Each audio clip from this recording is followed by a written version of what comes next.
Hey everyone, it's Katie from Without a Crystal Ball. How are you guys doing? I hope you're having a great day. We are going to talk about 90 Day Fiance because you guys are absolutely obsessed. Okay, this week we saw a lot of the couples breaking up, and we saw a lot of mantrums and one wantrum. A mantrum is with a man, and a wantrum is with a woman, and that's when they lose their cool and have like a fit. This season, there's been a lot of, oh my gosh, behind the scenes, like what's going off camera has been a lot more salacious than what we're actually seeing on camera because this cast can't stop talking. There's been a lot of allegations about several of the male members, Ed and Jeffrey, and there's been this, which are troubling.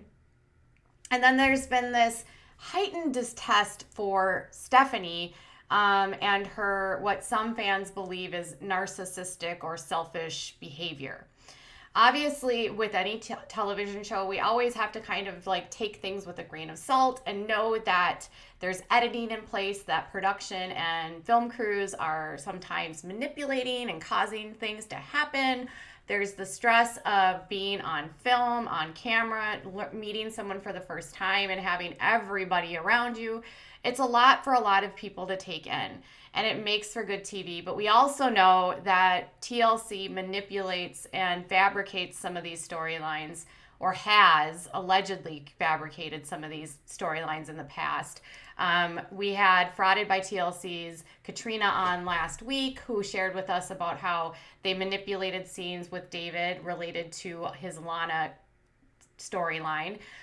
There's been a ton of stuff related to Yolanda, in that she already knew that this guy was a catfish. She created this whole thing for publicity, according to so many different people that have spoken out, for a cooking thing or something that she wanted to do for someone. I don't really know. It depends on who you ask.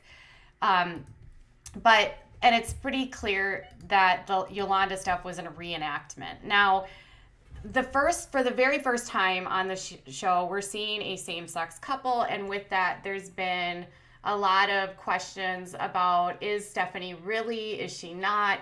And I am of the opinion that if somebody says that they are something, you don't specifically say they're not. You know what I mean? You don't say you are not this. You say you trust what they're saying. It's a huge leap to assume that someone would lie about that, but it does happen. I get it. So when Stephanie comes forward and says, I am liking girls and men, you should say, okay. Now people say, oh, but because she didn't come out this past week, then she must not be. Okay. Here's what we do know is that Stephanie spoke out. So we have words from her about all of what happened. Now, this week, a tense argument between Stephanie and Erika is really what sort of catapulted this whole discussion in the first place. So while they were sitting in a bed, waking up in the morning, which, by the way, how does Stephanie wake up and Erika waking up looking so beautiful? Anyways, they start talking about how Erika had this previous relationship in which she was with a woman for 10 years and the woman kept her a secret. Now, this actually made Stephanie very uncomfortable because she had, one, never heard about the relationship, and it was of the thought that she had recently just come out to her parents. So that was my question, is how could Erika be upset about being kept a secret if she had just come out? Wasn't then her girlfriend a secret to her family too? Right? That was my logical question. Now, we didn't see the whole conversation. We don't even know what happened in that conversation. I wish there would have been more to the conversation, but it was all edited out, I think. It seemed to escalate very quickly, or it was either pieced together in a way where it seemed to escalate quickly. So here's what Stephanie said on Instagram when people started asking her questions. One of the most controversial scenes was the throwing of a bowl, which I still think is not okay. Here's what she said. So here's a fan. They said, not my place at all, and maybe I misunderstand, but I'm wondering what Erika meant when she was explaining how her ex kept her a secret for years, and it was painful. If she only just came out to her parents while you were there, doesn't it mean that she also kept that ex a secret too? Keep your head up. It's so easy for people to judge others without all the facts. No one except you and Erika know the full story, not to mention all the pressure of the film crew. You'll find someone else, blah, blah, blah. She says, exactly. The story is way more complex than the show indicates, and people will never know. I get it that people will watch and judge, but when people message me or my mom or leave horrible comments, that's crossing a line.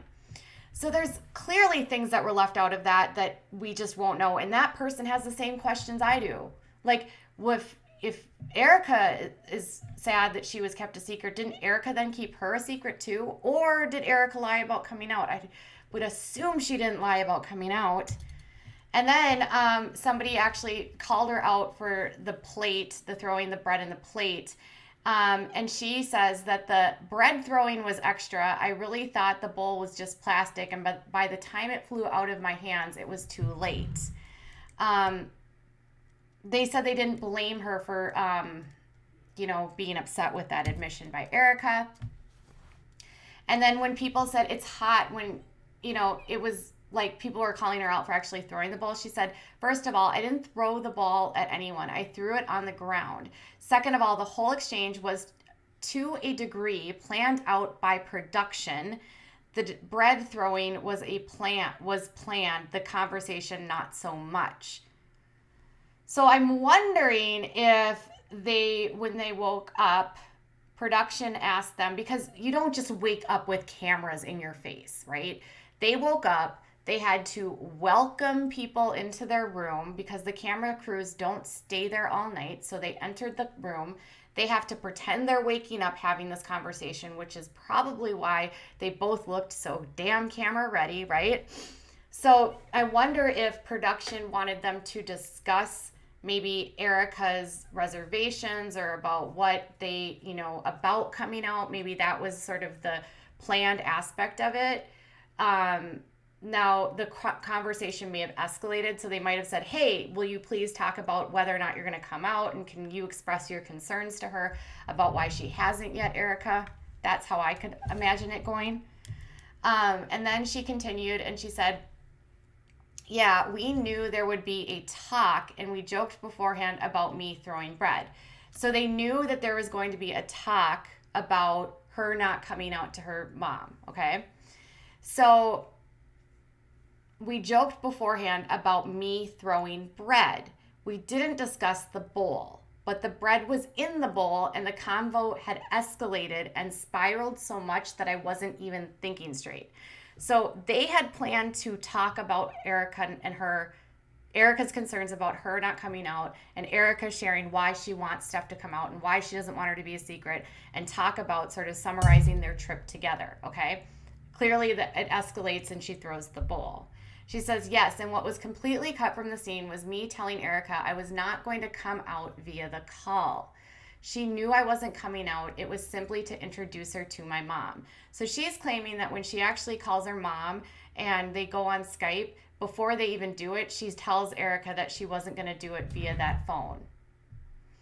So either she made the decision right before she said, let's do it, or they edited it in a way to say, let's do it. I don't know. This person said, do you think you need to handle your anger better? And she said, absolutely. During that scene, I asked production to stop. I was panicking and having pretty much a breakdown, and the cameras kept rolling. Clearly, I was not well. I admit that. And she again refers to this as a scene. So the scene was probably set up as production as, hey, you guys are going to have this discussion about Erika, you need to pressure her about coming out, or you need to encourage her to come out, and then everything goes crazy. Production has a way of nudging cast into very complex, heated conversations that they know might actually bring on very tough and outrageous reactions from people. So I actually believe her when she says this here. And then she says, when someone asked about, like, was a factor of this, like the pressure of filming, and she said yes, it was constant pressure to come out, to move quickly in the relationship. It was like trying to build a home without a solid foundation. So someone saying that Was there a lot of pressure with having to make decisions so fast, with Erika wanting you to come out, with wanting to move? Like, was all of this like overwhelming to you? Did that cause some of this anxiety? That's anxiety inducing for anyone, especially someone who has a chronic illness like Steph. She said, she thanked people for their support. And then when people gave her some critical feedback, she said, the only person sounding delusional is you. And when someone asked about her mom, did you come out? She said, yes, I wanted it to be face to face. And she waited until they were. So she has come out, and she waited until she could be with her mom face to face. And then she also expanded on her things with her about why she didn't want to come out with Erika. And she said it was because she didn't feel like she was at a place yet to introduce her to her parents, because she didn't feel like they were in a really great place. And she said, I want to be in a great solid place with a partner before introducing them to my parents. That is 100% understandable.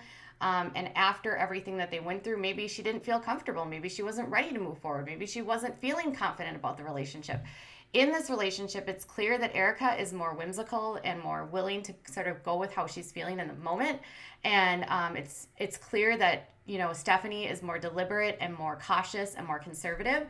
And these aren't bad things, but it's going to create division between someone wanting to maybe impulsively do something with how they're feeling right now versus someone wanting to work through things and think about things rationally. And I have noticed that quite a bit with Stephanie, is that she does take time to process things before she tries to sort of make a decision about that. The reaction she had to Erika was clearly very over the top. And so that's why I felt like we really missed something from editing here. So this person said, I agree with you. You should tell your mother face to face and not on a computer. And she said, doing it via Skype is not cool. And also the relationship between Erika and I was not strong enough.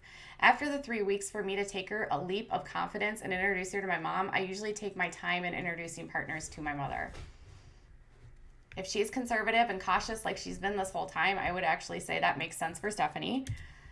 And then when someone asked like how she deals with all the hate, she said, the truth I know is different than the truth viewers know, so it's why I dismiss the hate. And then, it's just more support. And it was on this post where she said, I'll never tell on myself, but I hope she smells my perfume. And then she shared this. Oh my God, I literally said before the breakup that I didn't want Erika's friends to think I'm some American psychopath. Well, ladies, gentlemen, I believe that's what we call foreshadowing. So she's making light of it at least. And then she said, we're on the borderline, caught between the tides of pain and rapture, possibly a sign I'm going to have the strangest night on Sunday. So alluding to more drama is on the horizon and more chaos is going to come. So we'll have to see how this rest of it plays out. We know that they are not together anymore. We know that they broke up this past week. I don't know if they have any more interactions. We'll have to see if that shows up on Sunday. She's alluding to something happening on Sunday, so I would assume she'll be in this next episode. And she's apparently preparing herself for all of the backlash. So what are your thoughts? Do you think, and first of all, I want to say before I go anywhere, is that I don't excuse the throwing of any objects at anyone in any sort of way. And I don't condone that sort of behavior. But I definitely understand some of her feelings, thoughts, emotions based on what she's saying here. She's coming off a lot more logical here than she did when they were filming, which again, and I'm going to say I don't put it past production to try to manipulate or provoke tense exchanges. So what are your thoughts? I've reached out to Stephanie. If you ever want to talk to me, girl, you are welcome on this platform. We will always treat you with respect and kindness. So if you ever feel comfortable sharing your side, I know some of your friends have been commenting and watching my content, and you are always a welcome guest. So if you guys have comments, questions, concerns, put them down here. Make sure you subscribe over here if you haven't yet already, and give this video a thumbs up on your way out the door. All right, you guys, I'll be back later with more. Bye.